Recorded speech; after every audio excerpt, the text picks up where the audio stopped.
Om Namo Narayana, Jai Swami Narayan, Namaste. Welcome. Today we're looking at the Rama Tapaniya Upanishad. This Upanishad is actually in two parts.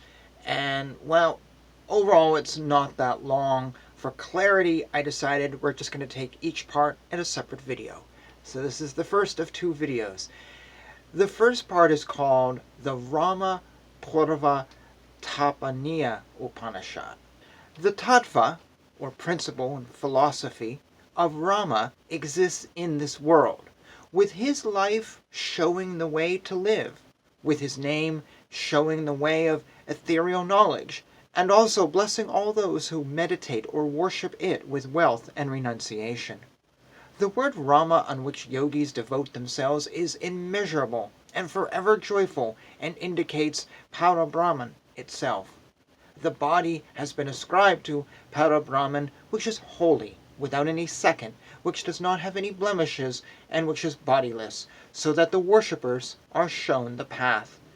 Similar to the whole banyan tree existing in the seed of the banyan tree, the entire world exists in the seed of Rama.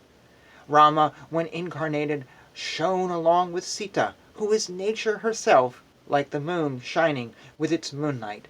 He who was born to Mother Kausalya was black in color, wore yellow silk, had his hair made up, wore ear studs and chains of precious stones, had in his hand the bow, had two hands, had a very pleasant smiling face, and was heroic and blessed with victory, and ruled with the help of 8 ministers led by Drishti.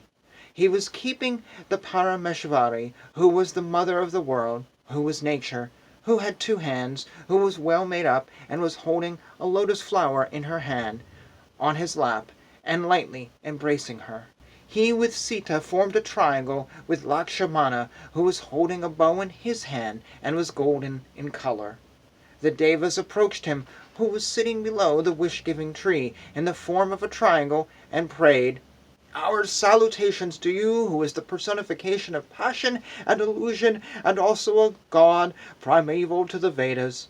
Our salutations to the Raghuvira, who killed Ravana, who was drowned in joy by keeping goddess Lakshmi on his chest, who is the personification of all souls, who is an ornament to the body of Janaki, the daughter of Janaka, who killed Rakshasas, who is very handsome, and who is the personification of all that is good.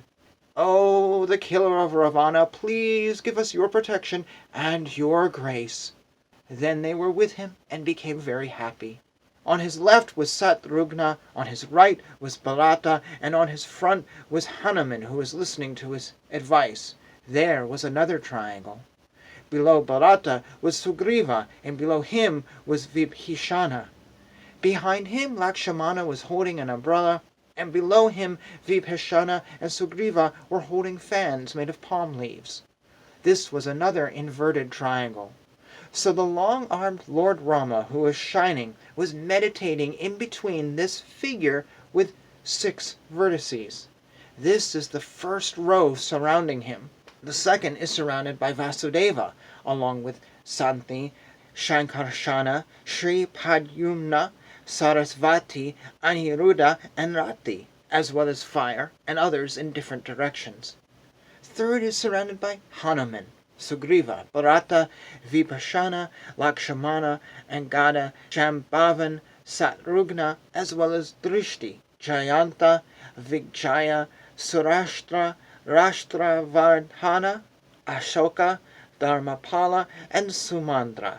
Fourth is surrounded by the 10 Digbalakas, the protectors of the directions, that being Indra, Agni, Yama, Nirutti, Varuna, Chandra, Isana, Brahma, and Ananta.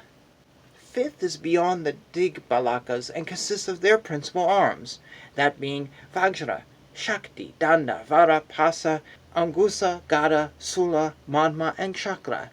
These should be worshipped. 6 after the arms, Nila and other monkeys. Vashishta, Vamadeva, and other sages worship him. He should be meditated and worshipped upon. Thus worship Sri Rama, who has the form which is the foundation of this world, and who is forever joyful. All people who worship him as the one carrying mace, sword, conch, and lotus, and who is known as the one who removes births and deaths, will attain salvation. Thus ends the Sri Rama Purava Tapaniya Upanishad.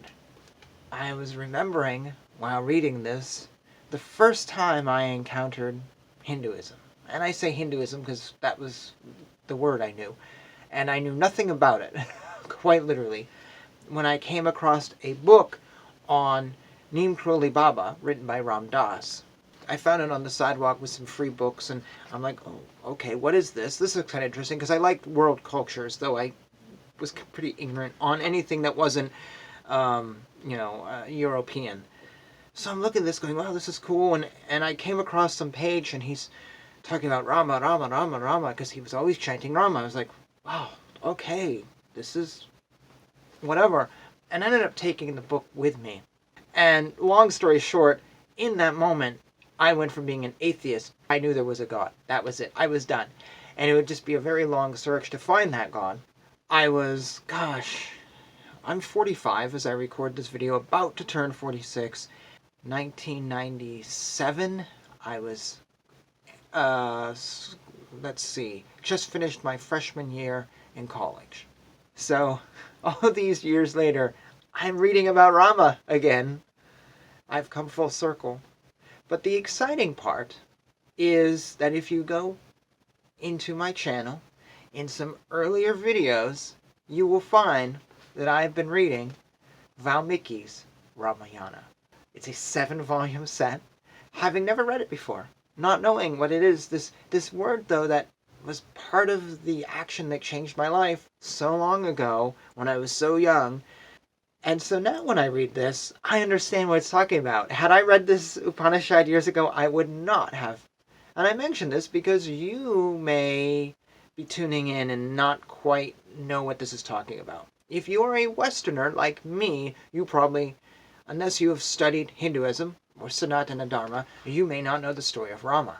If you're living in India or Pakistan or Nepal or Tibet or in Asia, you probably do. I'm 99% sure, even if you don't practice this religion, you know the story of Rama. So for those of you who do not know it, delve back into my channel and follow along with me as I go through the unedited version of the Rama, or one of the many versions, but it's the complete telling of the story of Rama, and you can find out who all these people are that get mentioned in this. You can also do abridgments. There are little 200-page abridgments that take this 7-volume, thousands of pages, and whoop, shrink it right down if you want to go that way. And we'll pick up this Upanishad in the next video. And thanks for watching. Thanks for hanging out with me. Thanks for commenting and watching my other videos. Nudge, nudge. And as always, Jai Shri Krishna. Jai Shri Swaminarayan. Hare Krishna. Hare Krishna. Krishna Krishna. Hare Hare Rama, Rama Rama, Hare Hare.